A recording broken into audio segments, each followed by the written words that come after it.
2014년 7월 6일 하나님께서 우리에게 주시는 말씀은 마태복음 12장 1절에서 21절입니다. 마태복음 12장 1절에서 21절 말씀을 봉독에 올리겠습니다. 그때 예수께서 안식일에 밀밭 사이로 가실새 제자들이 시상하여 이삭을 잘라 먹으니 바리새인들이 보고 예수께 말하되 보시오, 당신의 제자들이 안식일에 하지 못할 일을 하나이다. 예수께서 이르시되 다윗이 자기와 그 함께한 자들이 시장할 때에 한 일을 읽지 못하였느냐?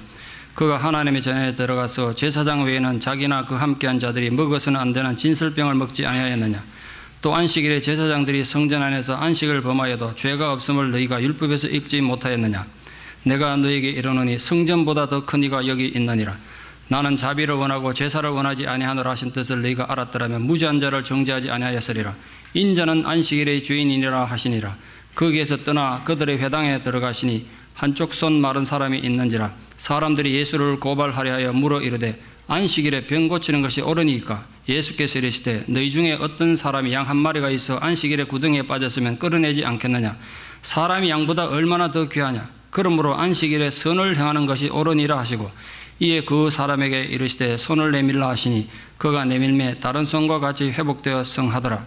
바리새인들이 나가서 어떻게 하여 예수를 죽일까 의논하거늘 예수께서 아시고 그 길을 떠나가시니 많은 사람이 따르는지라. 예수께서 그들의 병을 다 고치시고 자기를 나타내지 말라 경고하셨으니 이는 선지자 이사야를 통하여 말씀하신 바 보라, 내가 택한 종 곧 내 마음에 기뻐하는 바 내가 사랑하는 자로다. 내가 내 영을 그에게 줄 터이니 그가 심판을 이방에 알게 하리라. 그는 다투지도 아니하며 들리지도 아니하리니 아무도 길에서 그 소리를 듣지 못하리라. 상한 갈대를 꺾지 아니하며 꺼져가는 심지를 끄지 아니하기를 심판하여 이길 때까지 하리라. 또한 이방들이 그의 이름을 바라리라 함을 이루려 하심이니라. 아멘. 오랫동안 친구로 지내다가 결혼한 신혼부부가 있었습니다. 둘은 나이도 같고 워낙 친해서 결혼했을 때 친구처럼 말도 트고 편하게 지냈습니다. 어느 날 시골에 살던 시아버지가 서울에 급한 볼일이 있어 올라왔다가 고속터미널에 도착해서 아들 집에 전화했습니다. 며느리가 전화를 받았습니다. 나다, 애비다. 그래서 며느리의 생각에는 시아버지 목소리가 신랑 목소리랑 너무 닮았고 평소에 신랑이 자주 장난을 쳐서 신랑인 줄 알고 이렇게 대답했습니다. 웃기지 마 이랬습니다. 애비라니까 장난치지 말라니까 이랬습니다. 그 참 내가 애비라니까. 네가 애비면 나는 네 누님이다. 며느리가 이랬습니다. 시아버지가 도저히 전화를 더 이상 걸 수 없었습니다. 계속하다가 또 무슨 험한 꼴 당할지 몰라서 할 수 없이 전화를 끊고 아들 집으로 갔습니다. 초인종을 누르니까 며느리 목소리가 들렸습니다. 누구세요? 그래서 시아버지 이렇게 말했다는 거 아닙니까? 누님, 저 왔습니다.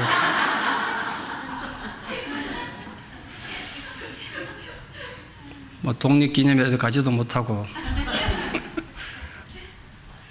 근데 우리가 웃기는 얘기지만 하나님을 향하여 그런 식으로 이 며느리처럼 행동하는 적이 없는지 좀 생각해 볼 일이 있어서 말씀을 드렸습니다.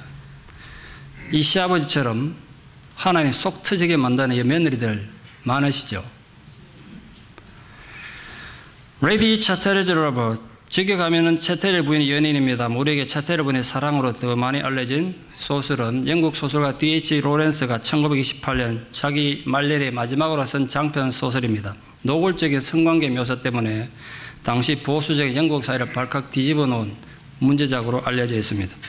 그런데 와서 영화로 몇 번 만들어졌습니다만 마치 에로 영화처럼 만들어져 가지고 이 소설의 주제가 왜곡되게 세상에 알려져 있습니다. 차테르 부인의 연인은 생명에 대한 경외심과 현대 사회에서 꺼져가는 생명력의 부활을 소망하는 작품입니다. D.H. 로렌스 입장에서는 영국 사회가 모든 따뜻한 인간적 접촉이 억눌려 왜곡되어 있는 사회로 진단한 겁니다. 이 사회가 이렇게 거짓대가 되냐? 이걸 진단한 거죠. 그래서 이 작품에서 외설적인 언어와 노골적인 성행위 묘사도 자연스러운 생명을 드러내기 위한 방편으로 그렇게 썼습니다. 자기가 그런 확고한 신념의 노년의 작가가 그래 썼기 때문에 출판 금지 조치와 그에 따른 경제적 어려움도 기꺼이 감당했습니다. 레이디 차터리즈 러버에 대한 정부의 발매 금지 조치의 표면적 이유는 외설과 풍기문란이었습니다. 하지만 실제로는 그 소설이 영국 문화를 비판하고 영국의 지배계급에 대한 비판, 그리고 제1차 세계대전 같은 영국이 주도했던 전쟁에 대한 반대 등 이 영국 체제에 대한 근본적인 저항을 표현한 것이 실제적인 문제였습니다. 로렌스가 사용했던 점잖지 못했던 표현들은 영국 지배계급들의 이중성에 대한 비판이었습니다. 표면적으로는 이 소설은 너무 외설적이니까 여러분 읽지 말라 이렇게 정부가 발표했습니다만 사실은 일반 민중들이 그 책을 읽고 D.H. 로렌스가 주장하는 그런 사회의식에 눈을 뜰까 봐 굉장히 겁을 했습니다. 간단하게 줄거 요약하면 이렇습니다. 작가이면서 지방 귀족이었던 클리포드 경은 예수갈 집안의 딸이었던 코니, 컨스탄트입니다만 소설에는 예명으로 그냥 코니로 부릅니다. 코니를 아내로 맞이해서 파티를 열면서 자신의 아름다운 부인을 친구들에게 자랑하는 걸로 소개했습니다. 그렇지만 곧 불행이 찾아옵니다. 1차 세계대전에 참전했다가 부상당해가지고 하반신 마비 불구가 돼서 돌아옵니다. 하반신 마비가 됐으니까 이제 부부관계를 당연히 못했겠죠. 젊은 여인이었던 코니는 성불구자가 된 남편 때문에 매일 우울한 날들을 보냅니다. 글 쓴다고 서재만 털에 박혀서 보수적인 삶을 살던 남편은 성이란 더럽고 무익한 것이고 인간은 정신적 사랑만 있으면 충분한 거라고, 그래도 온전할 수 있다고 아내를 경멸합니다. 아이를 갖고 싶어하는 아내에게 어디 갔든 누구 애도 좋으니까 나오면 내가 우리 아이를 키워주겠다고 그런 식으로 아내를 멸시하면서 하인처럼 대합니다. 어느 날 집을 방문해도 남편 친구와 우연히 잠자리를 같이 하게 돼서 그 남편 친구한테라도 좀 마음을 의지하고 싶었지만 그 역시 남편처럼 여자를 소유물로 생각하는 속물이라 마음을 닫습니다. 그러다가 우연히 남편이 고용했던 산장직인 멜리즈라는 하인 같은 사람을 만납니다. 그가 사는 산속에 있는 산장에 우연히 갔다가 이 갓꽁이 새끼를 부화시킨, 영화에는 닭으로 나옵니다만 소설에는 꽁새끼입니다. 그 꽁새끼를 마님 이거를 한번 만져보라고 이 코니 손에다 얹어줍니다. 이 자기 손 위에서 금방 태어난 생명이 꼬물거리는 그 생명력과 자기는 이 꽁보다 못한 존재 아니지, 아기를 못 가지니까 그 자기 신세 한 달에 눈물을 흘립니다. 그 눈물 흘리는 마음을 보니까 이 멜러즈가 얼마나 마음이 아팠겠어요. 그러니까 부드러운 마음으로 위로하고 섬세하게 부인을 돌봐주기 시작합니다.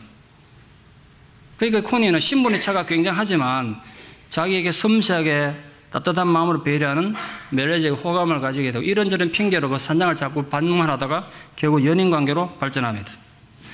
아내 이상행동을 눈치챘던 남편 코니가 아무리 남자가 좋지만 어떻게 하인 같은 저런 인간하고 붙어있냐, 화가 나가지고 아내를 멀리 일부러 여행 보낸 뒤에 멜러즈를 해고시켜서 쫓아버립니다. 뒤늦게 그 사실을 알게 된 코니가 남편에게 이혼 소송을 제기하고 자신의 삶을 새롭게 시작하려고 시도하는 것이 소설의 전체 줄거리입니다. 레이디 차터리즈 러버는 영국 당국의 불순한 검열과 흥행을 위한 영화사의 왜곡으로 소설이 원래 전하고자 했던 사회 고발, 영국 귀족층들의 위선, 그리고 무엇이 진정 민중을 위한 것인가 같은 진실을 묻혀버리고 삼류 에러 소설, 에러 영화로 남아버렸습니다. 저도 그 영화를 봤는데 영화 보고 굉장히 제가 불쾌했습니다. 레이디 차터리즈 러버를 원문으로 정독하면서 D.H. 로렌스 문학과 정신을 학교 다닐 때 배웠던 문학도로서, 그리고 진실에 대해 누구보다 절실하게 반응했던 목사로서 제가 그 점에 대해서 분노를 느꼈습니다. 똑같은 소설인데 이 소설을 어떻게 해석하냐에 따라서 세상에 던져주는 메시지도 완전히 달라지고 영향력도 달라지는 대표적인 작품이 아닐까, 그렇게 생각해 봅니다. 오늘 본문은 성경이 레이디 차터리즈 러버처럼 얼마나 오용되고 악용될 수 있는지를 보여주는 심각한 내용을 다루고 있습니다. 같은 성경인데 어떻게 이렇게 해석이 정반될 수 있는가 싶을 상황을 우리는 오늘 두 분이나 마주칩니다. 성경 해석에 관한 바리새인들과 예수님들은 정반대로 해석해가지고 심각한 논쟁을 일으키고 급기야는 성경 해석의 차이 때문에 바리새인들은 예수를 죽이려고까지 악감정을 품는 긴장을 불러일으킵니다. 그 대표적인 긴장의 원인이 안식일 논쟁입니다. 유대인들에게 안식일 엄수는 굉장히 중요한 문제였습니다. 율법의 다른 규칙은 하나도 안 지키면서 이 안식일을 엄수만은 목숨 걸고 지켰습니다. 그래서 이거 어기면 사형에 처했습니다. 그러나 유대인들의 안식일에 관한 규칙들을 뒷받침해주는 성경적 근거가 너무 희박하기 때문에 M. 하기가라는 신학자는 마치 머리카락 하나에 많은 산들이 매달려 있는 것 같다고 유대인들의 안식일 중시를 비꼬아 말했습니다. 그런데도 안식일에 대한 그들의 입장이 너무나 철저하고 확고했기 때문에 아마도 하나님에게 직접 오셔서 야, 안식일은 그런 게 아니야, 안식일이 이런 것이라고 말씀하셔도 승복하지 않았을 것 같습니다. 제 개인적인 생각으로는 왜 그렇게 그들이 안식일법을 지키는데 목을 매달았는가 생각해 보니까 안식일법이 일반 민중을 통제하는 데 가장 효과적인 도구이기 때문에 그러지 않았을까 생각합니다. 눈에 보이는 가장 민중을 통제하기 쉬운 법이 안식일법이었다. 그러니까 하나님을 향한 이 바리새인들 열정이 정말 대단했지만 그들이 주님으로부터 오히려 저주의 책망을 들었던 이유는 딴 게 아닙니다. 하나님의 뜻을 완전히 자기들 입맛대로 왜곡했기 때문에 그렇습니다. 그래서 오늘 설교 준비하다가 오늘 본문을 여러 번 읽다가 문득 이런 질문이 생겼습니다. 그래서 제가 여러분의 질문해 보겠습니다. 여러분이 냉정하게 정직하게 한번 대답해 보십시오. 예수님 당대, 예수님 당시의 종교적 관점에서 일반 군중들에게 오늘 이 바리새인들과 예수님 중에 누가 더 거룩하게 보였겠습니까? 누가 더 신앙적으로 보였을 것 같습니까? 누가 더 영적인 사람들로 보였을까요? 안식일을 지키느라 눈에 불을 켜고 감시하는 바리새인들이었을까요? 아니면 안식일 규정을 과감하게 깨뜨리는 주님이었을까요? 누가 더 신앙적인 사람으로 인식됐을까요? 우리는 어떻습니까? 우리의 신앙의 가치 판단 기준은 정확한 것입니까? 그래서 오늘 심각하게 여러분에게 묻고 싶습니다. 오늘 설교 주제이자 제목입니다. 여러분은 도대체 어디에 서 계십니까? 오늘 이렇게 자기 마음대로 신앙을 왜곡하는 바리새인들의 신앙입니까? 아니면 예수님의 가르침입니까? 우린 간혹 예수님이 하나님이라는 사실을 자꾸 깜빡깜빡 잊어버립니다. 그냥 또 한 명 사람처럼 생각해요. 예수님 분명히 사람인 거 맞지만 하나님이세요. 그래서 그분은 인간의 속마음을 다 아시는 분으로 성경에 여러 번 기록되어 있습니다. 그러니까 제자들이 지금 배고픈 것도 아셨어요. 그리고 적대감을 가지고 있는 바리새인들이 칼날 같은 눈초리로 예수님 일행을 감시하고 있다는 것도 분명히 아셨습니다. 그러니까 지금 밀밭 사이로 지나가면 다음 상황에 어떤 일이 벌어질지 충분히 아셨을 것입니다. 그렇다면 예수님께서 밀밭 사이로 지나가는 게 우연이 아니라 일부러 지나가셨을 확률이 꽤 높지 않습니까? 오늘 본문의 그때라는 말은 예수님에 대한 적대감이 공공연하게 표출되고 긴장이 고조되는 때, 이런 의미입니다. 지금 주님의 제자들이 여러 끼 식사를 못해서 아주 몹시 굶주린 상황입니다. 한 끼 밥 굶어서 그랬겠습니까? 그래서 밀밭 사이를 지나가다가 손으로 밀을 잘라 비벼 먹은 겁니다. 유대인 입장에서 보면은 추수에다 탈곡에다가 밥까지 했다는 거예요. 물론 유대법에 배고픈 사람이 밀밭을 지나가다 남의 밀밭 따서 먹는 거 전혀 하자가 없습니다. 문제 없습니다. 배고픈 사람 마음대로 따먹도록 되어 있습니다. 근데 문제는 그날이 안식일이라는 데 있습니다. 제자들도 안식일이라 이삭 잘라 먹으면 안 되는 거 충분히 알았습니다. 몰랐을 리가 없습니다. 게다가 지금 멀리서 바리새인들이 자기들을 감시하고 있는 거 알고 있습니다. 그런데도 이삭을 잘라 먹었다는 건 상대적으로 배가 그만큼 고팠다는 거예요. 오늘 바리새인들은 제자들을 직접 비난한 게 아니라 주님을 비난했습니다. 그런데 놀랍게도 주님은 제자들의 행동을 당신께서 하신 행동처럼 받아서 설명했습니다. 내 책임 아니다라고 책임 회피하지 않으셨습니다. 모든 것이 내 책임이다 라는 지도자의 책임의 의식을 보여주고 계십니다. 그래서 예수님께서는 다윗 일행이 겪었던 옛날 일을 상기시켜 들려주셨습니다. 사울에게 쫓기던 다윗의 일행이 아히멜렉이 제사장으로 있는 노업 땅으로 도망을 갔을 때 일입니다. 급하게 도망가느라 식량을 준비하지 못했던 다윗 일행은 몇 날 며칠을 굶어서 굉장히 힘들었을 겁니다. 그래서 아히멜렉에 가서 음식을 좀 달라고 요청했습니다. 요즘처럼 오븐이 있고 밀가루가 준비된 세상이 아니기 때문에 빵 하나 만들려면 굉장히 시간이 걸렸습니다. 그 아히멜렉이 다윗을 위해서 음식을 만들 수 있는 상황이 아니에요. 제사장 아히멜렉이 다윗에게 줄 수 있었던 건 성소에서 하나님께 봉헌하는 정말 거룩한 빵, 이름하여 진설병밖에 없었습니다. 진설병은 밀가루를 9번이나 채에 친 정말 고운 가루를 만든 빵 12덩입니다. 이스라엘 12지파를 상징합니다. 매주 금요일을 만들어가지고 안식일날 성소에 가서 하나님 앞에, 우리가 이렇게 하나님 앞에 헌신합니다 라는 뜻으로 바치는 겁니다. 새 빵을 바칠 때 지난주에 바쳤던 헌빵을 물려서 나옵니다. 그러나 이건 하나님 앞에 드렸던 거룩한 거기 때문에 아무나 절대로 먹을 수 없고 제사장들밖에 먹을 수 없는 그런 특별한 빵입니다. 모두가 알고 있습니다. 그러나 제사장 아히멜렉은 율법보다도 지금 굶주려서 죽어가는 다윗 일령을 돕는 자비를 우선으로 생각해서 다윗 일령에게 그 귀하고도 거룩한 빵 진설병을 먹게 했다는 겁니다. 율법적으로 보면 제사장 아히멜렉도 물론이고 다윗도 돌에 맞아 죽을 일입니다. 그러나 성경은 사무엘상에서 그걸 아주 아름다운 일로 기록하고 있습니다. 하나님께서도 그 일에 대해서 아무런 이 일을 제기하지 않으셨습니다. 극도로 굶주린 인간을 위해서는 하나님께 더러진 진설병조차도 죄가 되지 않는다는 걸 보여준 겁니다. 성경에 박식했던 바리새인들이 그 사건을 모를 리가 없습니다. 안식일의 규정이 지켜지지 않는 또 하나의 예를 든 게 바로 제사장들입니다. 안식일은 절대 일하면 안 되는 거 아시지 않습니까? 유대인 다 압니다. 근데 성전에서 사역하는 제사장은 안식일을 더 바쁘게 일합니다. 목사가 주일을 제일 바쁘듯이. 성전에서 별일을 다 해야 됩니다. 그러나 안식일날 제사장이 아무리 성전에서 일한다고 해서 문제가 되지 않는 것처럼 너 그거 알지 않느냐? 안식일에 일을 하면 안 되는 유대 규정에 이 제사장에 전혀 적용되지 않지 않느냐? 그런데 예수님은 당신께서 성전보다 더 크다고 말씀하시고 내가 안식일의 주인이라고 말씀하셨습니다. 주님의 뜻대로 안식일이라는 규정을 얼마든지 조정할 수 있다는 뜻입니다. 그러니까 제대로 된 안식의 의미를 이해하려면 율법이 아니라 주님의 가르침 뭔가를 유심히 살펴봐야 됩니다. 지금도 안식일의 개념을 잘못 적용하는 이단들이나 교인들이 많습니다. 여러분 중에도 많이 경험해 보셨을 것 같습니다. 제가 어릴 때만 해도, 제가 학생 때만 해도 주일날 버스도 타면 안 되니까 교회를 1시간, 2시간 걸어 다닌 적도 있습니다. 많은 분이 그랬습니다. 주일날 절대로 물건 사면 안 됐잖아요. 배고파 죽어도 가게 가서 물건 사면 안 되는 건 그렇게 살았습니다, 저희들이. 근데 제가 지금 생각합니다. 그때 나의 행동이 과연 성경적이었는가? 여러분, 성경적인 거 맞습니까? 그에 대해 예수님께서는 구약 호세아서를 인용하셨습니다. 나는 자비를 원하고 제사를 원치 아니하노라는 뜻을 너희가 알았더라면 무지한 자를 정죄하지 아니하였으리라. 지금 예수님께서는 너희들이 안식일법 어겼다고 말하는 이들은 무지한 자들이다 라고 얘기하는 겁니다.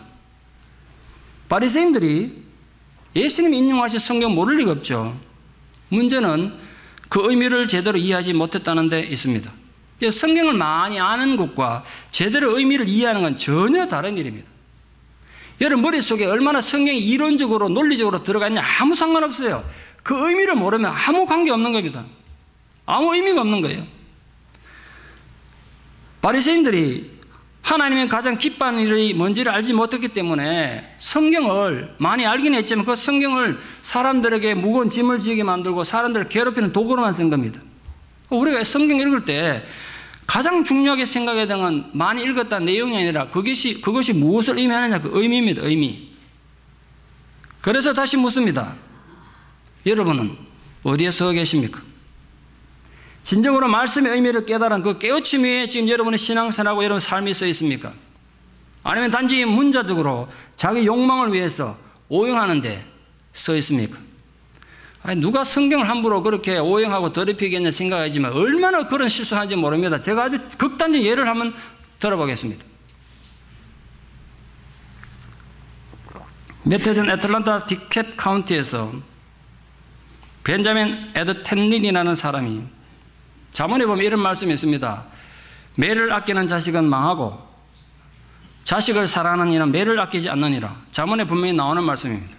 이 말씀 문자적 그대로 해석해가지고 이제 겨우 생후 5개월 된 아들, 생후 5개월 된 아들이면 제대로 기지도 못할 텐데 그 애가 말을 안 듣는다고 때려가지고 죽였습니다. 경찰이 수사를 해보니까 온몸에 5개월밖에 안 된 온 아들 온몸에 피멍이 들고 머리도 깨져 있었고 다리도 골절되어 있었습니다. 그 아버지는 그 외 아이들에게도 상습적으로 폭력을 휘두르는 것으로 드러났습니다.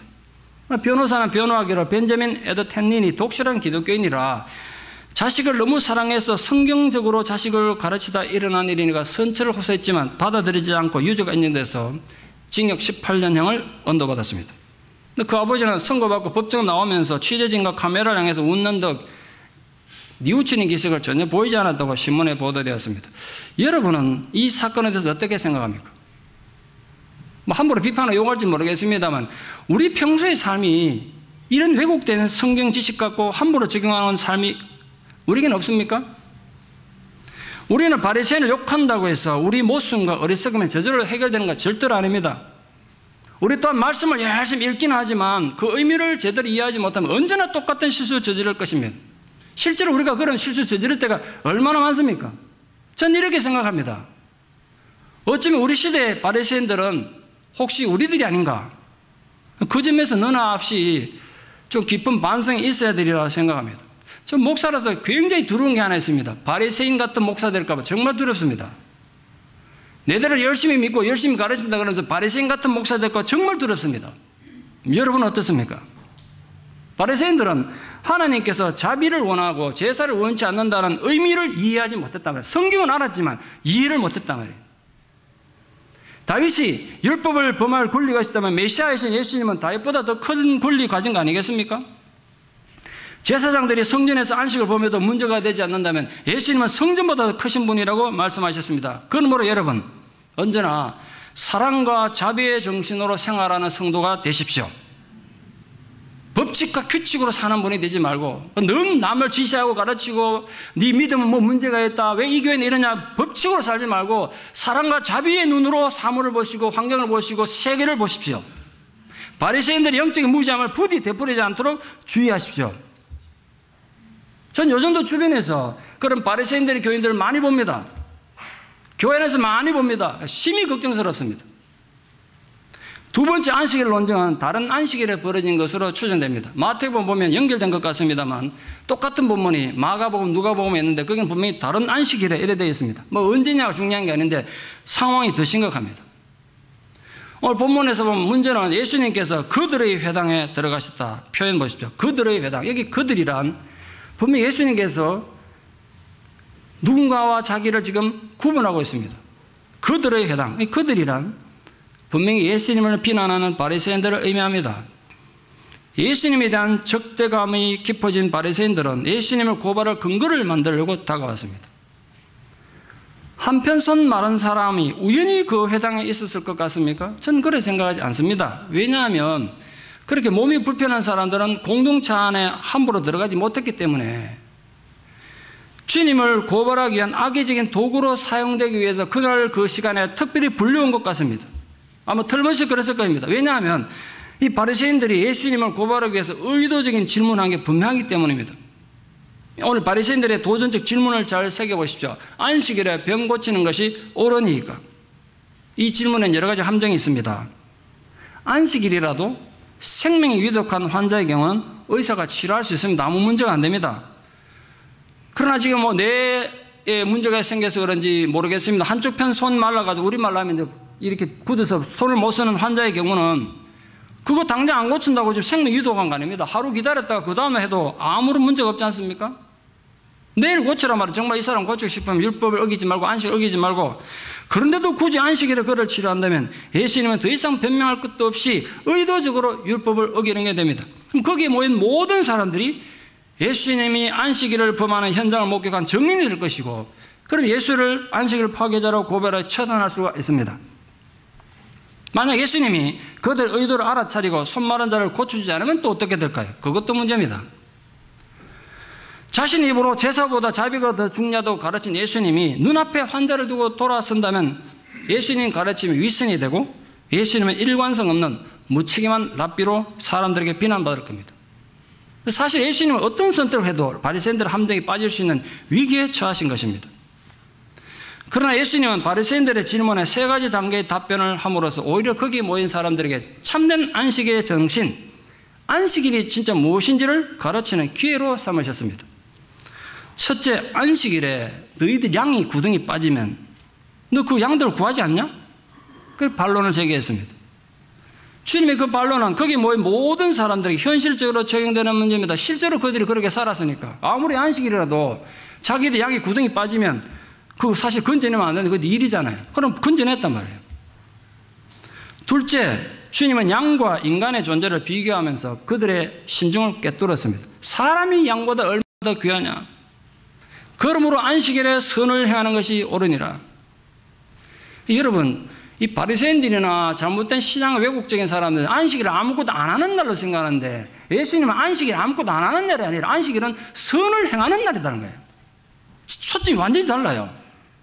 오늘 주님은 선을 행하는 것이 옳다라고 단언해서 말씀하고 있습니다. 이 말씀의 권위를 좀 잘 보십시오.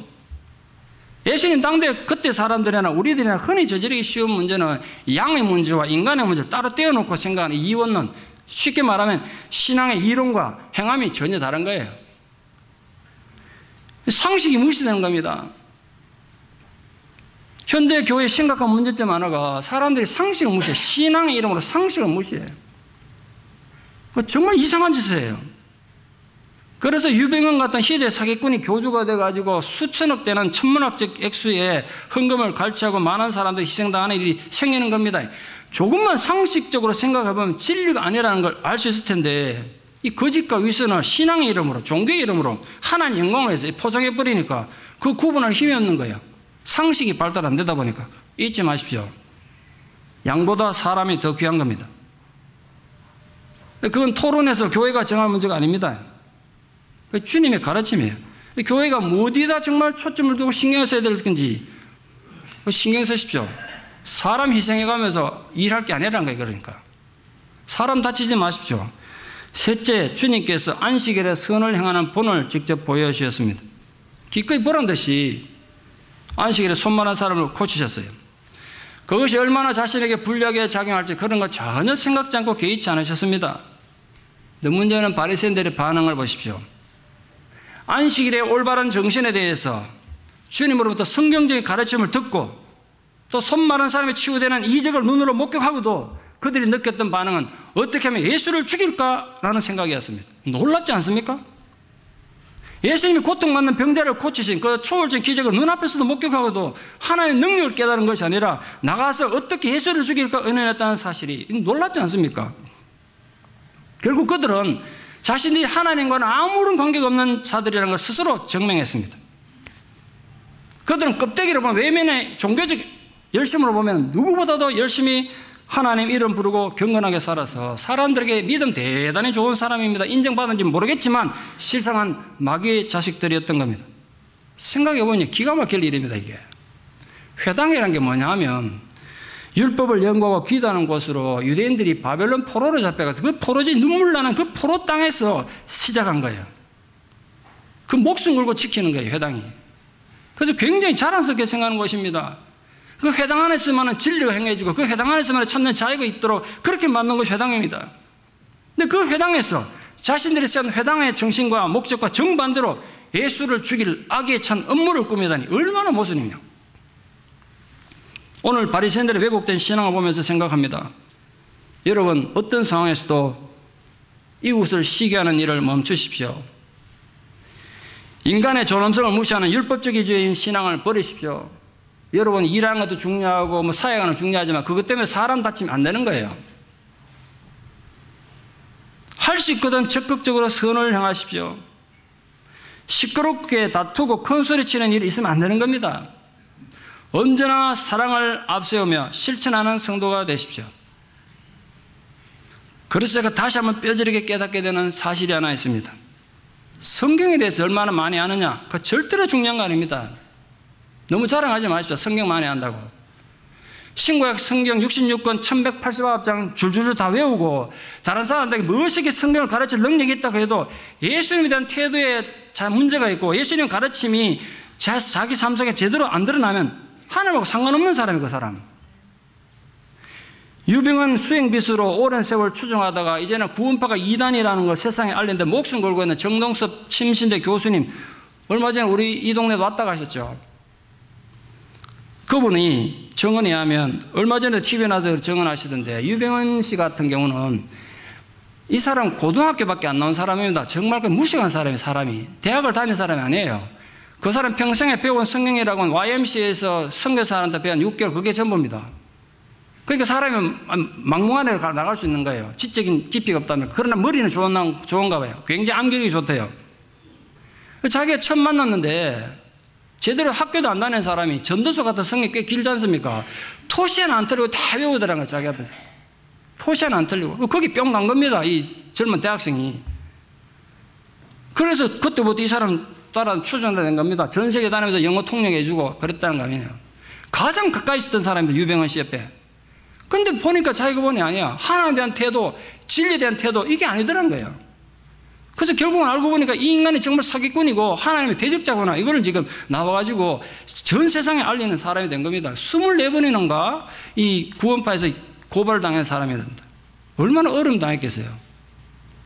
그런데 또 나와서 그렇게 TV나 또 얘기하시더라고요. 예수님에 대한 그의 태도, 진리에 대한 그의 태도가 문제가 있으면 그 사람 아무리 대단해도 하나님과 관계없는 사람이죠. 문제는 우리입니다. 여러분은 지금 어디에 서 계십니까? 오랜 신앙생활의 경력과 많은 훈련을 통해서 배운 성경 지식으로 주님을 증언한 자리에 서 계십니까?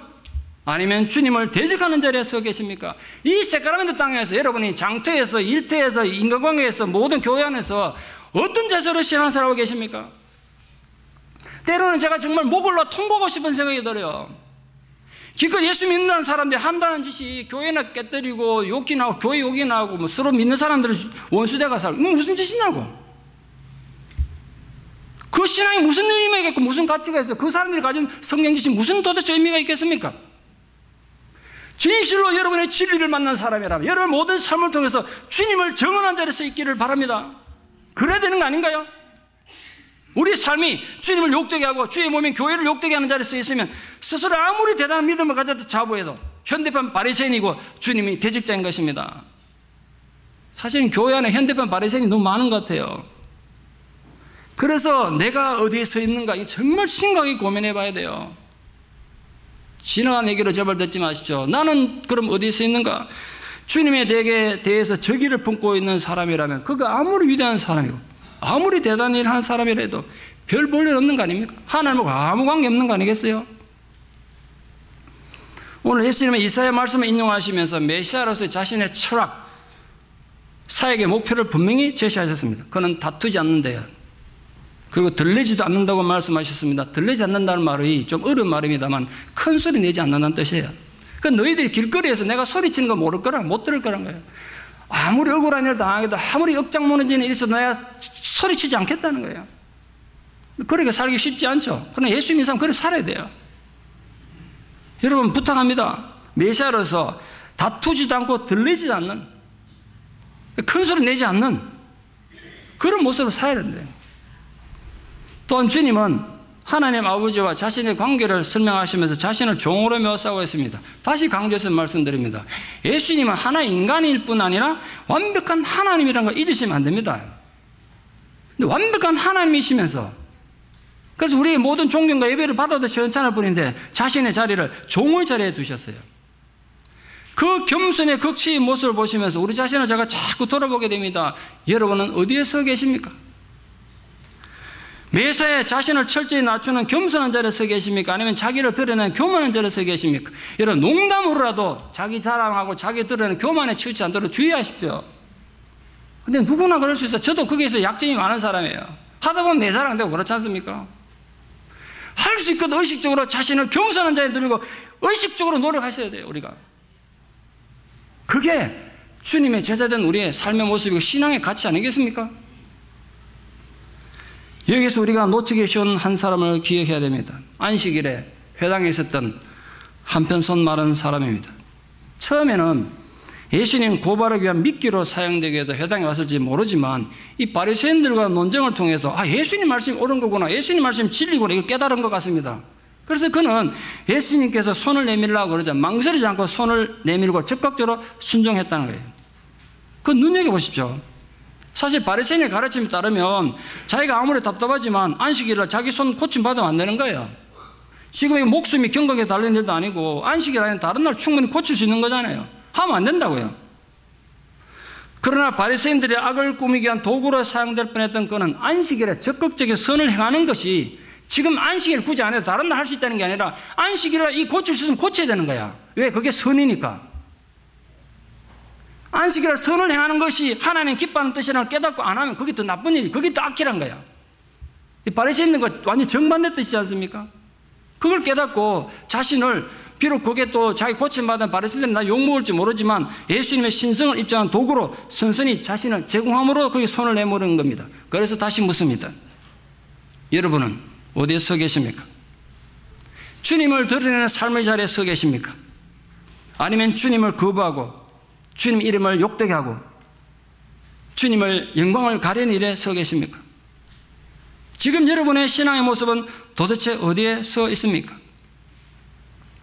상한 갈대도 꺾지 않으시고 꺼져가는 신주도 끄지 아니하시는 분이 주님이라고 말씀하셨습니다. 상한 갈대는 고통과 좌절로 인해 심령이 산산이 부서진 정말 쇠잔한 불쌍한 영혼을 가리킵니다.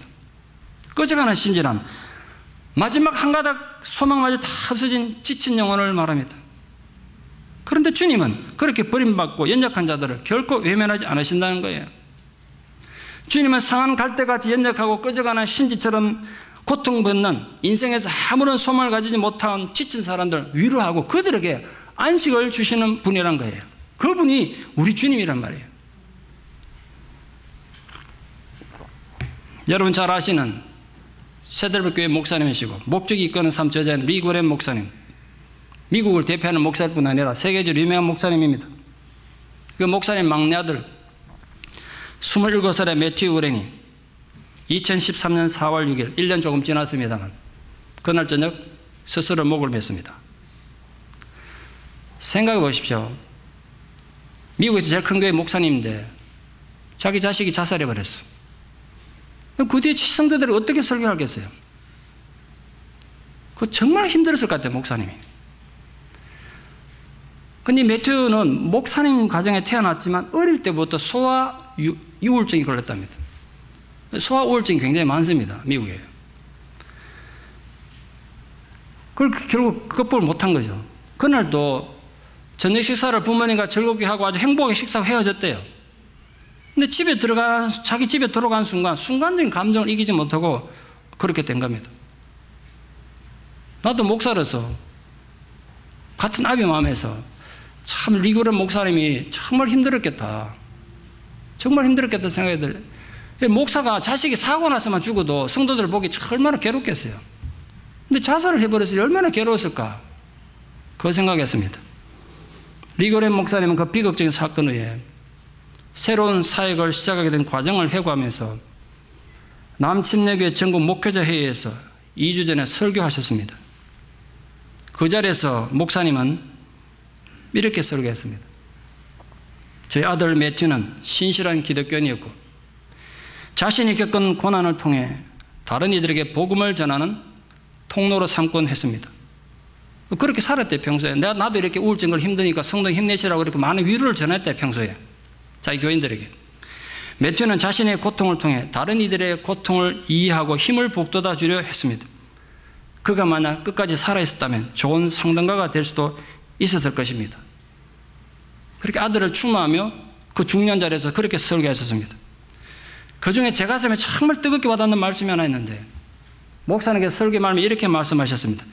하나님 은혜의 정원에서는 부르짖는 나무도 열매를 맺습니다. 부르짖는 나무도 열매를 맺습니다. 그 한마디에 많은 것이 들어가 있는 것 같아요. 그게 바로 상한 갈대도 꺾지 않으시고 꺼져가는 신주도 끄지 않으시는 주님의 마음 아니겠습니까? 혹시 여기 부르짖는 나무처럼 지치고 상한 심령이 있습니까? 하나님의 눈길이 여러분에게 있습니다. 그래서 제가 여러분이 묻습니다. 지금 여러분 어디에 서 계십니까? 지금 혹시 그렇게 마음이 상실되고 무너져 인생의 깊은 어둠에 파묻혀 있습니까? 여러분 희망이 부러져 버렸습니까? 소망이 부러져 버렸습니까? 그래서 여러분을 향해 다가오시는 주님의 손길을 외면한 자리에 있습니까?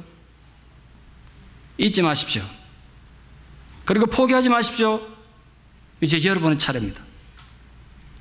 안식일의 주인이신 주님은 여러분에게 진정한 안식을 주실 것입니다. 이 세상 어디에서도 쉬지 못하고 지친 여러분 마음을 쉬게 하실 것입니다. 어디서도 느껴보지 못했던 위로를 주실 것입니다. 부디 짙은 어둠을 뚫고 다가오는 그분의 빛을 지팡이 삼아서 일어서기를 바랍니다. 모든 바리새적인 위선과 형식을 걷어치우십시오. 체면 필요 없습니다. 왜 남의 눈을 생각하십니까? 부디 주님으로 인해서 위로받고 안식할 수 있기를 축원합니다. 신앙은 규칙이 아닙니다. 법칙이 아닙니다. 모든 규칙과 법칙은 인간을 위해 존재합니다. 법이 인간의 행복을 방해해서는 안 되는 것입니다. 그것이 하나님 뜻이었습니다. 그게 영국의 사회 규범이든 성경의 율법이든 마찬가지입니다. 그래서 우리가 오늘 본문을 읽으면서 가장 크게 반성하고 우리 삶에 적용해야 될 교훈이 뭡니까? 엄격한 율법주의를 부디 신앙으로 착각하지 말아요. 여러분 본인을 향해서도 그러지 말고 남을 향해서도 그러지 마세요. 율법주의적인 틀에 갇혀 있는 것을 절대로 신앙으로 생각하지 마십시오. 이민교회가 막 다 거기서 거긴데 생각해보면 감상이 많지 않습니까? 뭘 더 바라십니까 도대체? 그건 인간의 자만이고 자기 도취지 절대로 주님이 가르친 신앙이 아닙니다. 전 요즘도 생각하면 우리 교회만 생각하면 구름을 위를 걷는 것 같습니다. 생각하면 감사할 게 너무 많아가지고 고맙지 않습니까? 사랑스럽지 않습니까? 이민교회가 다 거기서 거기지. 그 문제 많은 이 땅에서 이 정도의 평화를 누리고 산다는 건 정말 행복한 일 아닙니까? 혹시 또 행복에 겨워가지고 엉뚱한 소리 하면 계십니까? 다른 사람들의 신앙에 대해 율법적인 잣대로 비판하기 전에 먼저 자비를 베푸는 자들이 되십시오. 믿음이 약해서 넘어진 자들이 보입니까? 자꾸 엉뚱한 소리하고 악을 행하는 사람 보입니까? 비판하기 전에 사랑을 먼저 베푸십시오. 결코 여러분의 신앙을 남을 판단하는 법칙으로 악용하거나 남용하지 마십시오. 다시 결론적으로 묻습니다. 지금 여러분은 어디에 서 계십니까? 주님의 가르침을 제대로 따르는 제자의 길에 서 있습니까? 아니면 자신들의 아집과 독선에 빠져서 결국은 주님을 죽일 모의를 하던 바리새인들의 악한 길에 서 있습니까? 부디 주님이 가르쳐주신 참된 안식의 정신을 깨달아서 영원히 쉼을 얻고 안식을 얻는 은혜가 여러분 모두에게 있기를 진심으로 축원합니다. 기도드리겠습니다. 사랑의 하나님, 하나님께서 그토록 우리에게 주시고자 했던 안식을 우리가 세상의 혼란과 고통 때문에 잃어버렸습니다. 그리고 상한 갈대 같은 지친 존재가 되어버렸고 꺼져가는 신지처럼 우리 소망과 희망이 부러져 버렸습니다. 그래서 우리가 너무나 힘들고 어려운 가운데 삽니다. 그래서 우리가 정말 안식이 필요합니다. 오늘 주님 말씀하셨습니다. 그 안식을 주시기 위해 주님이 오셨다고. 지금 그렇게 영혼이 지치고 낙심되고 상심한 자들이 있습니까? 주님이 우리의 안식이 되어 주시옵소서. 주님이 그 고통과 어둠 속에 사는 자들의 빛이 되어 주시고 소망이 되어 주시고 우리들의 부러진 나무에서도 열매가 맺히게 도와주시옵소서. 모든 바리새적인 거짓된 자만의 신앙을 벗어버리고 주님의 안식을 서로 나누는 주님의 기쁨이 되는 교회 성도가 되게 하여 주시옵소서. 예수님 이름 받들어 기도드리옵나이다. 아멘.